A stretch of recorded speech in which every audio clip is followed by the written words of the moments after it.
CJ Opieza, back-to-back winner ang mga beauty queens title under her training, siya na nga ba ang bagong queenmaker?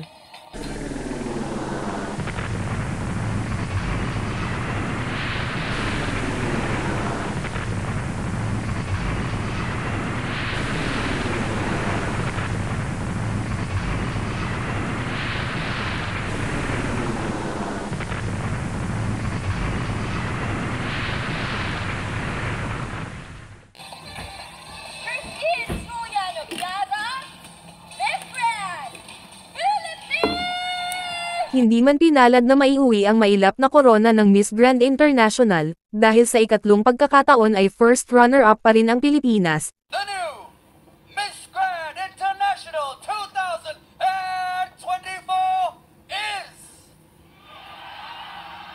Miss Grand India!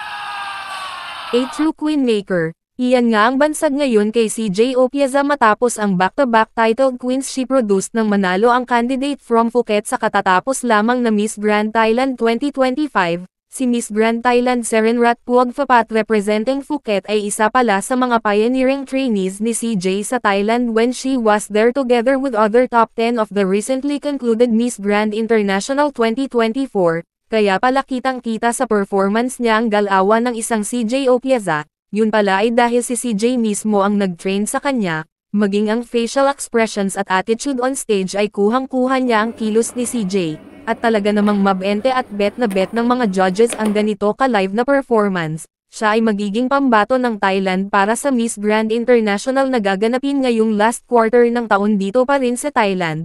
Pero alam nyo ba na this year ay pangalawa na ito sa titles ng beauty queen under her watch in terms of pasarela and stage presence? Unang-una na nag-title ay ang ating very own Miss Reina Hispano-Americana 2024 winner na si Dia Mati. Si Dia Mati ang isa sa lamang sa mga sumubok at hindi nagduda sa kakayahan ni CJ bilang magaling na pasarela trainee. At hindi naman siya nagkamali ng nilapitan, dahil after ng almost 7 years of waiting, nasundan na rin ang first Reina Hispano-Americana winner noong 2017 na si Winwin Marquez. Bukod sa kanila isa pang sumubok din sa husay ni CJ Opieza ay ang our very own Miss Charm 2023 first runner-up Annabelle McDonnell.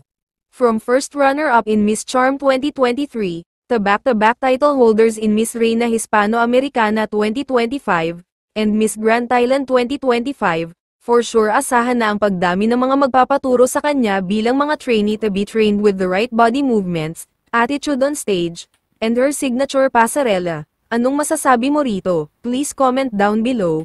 Please like and subscribe. Thank you.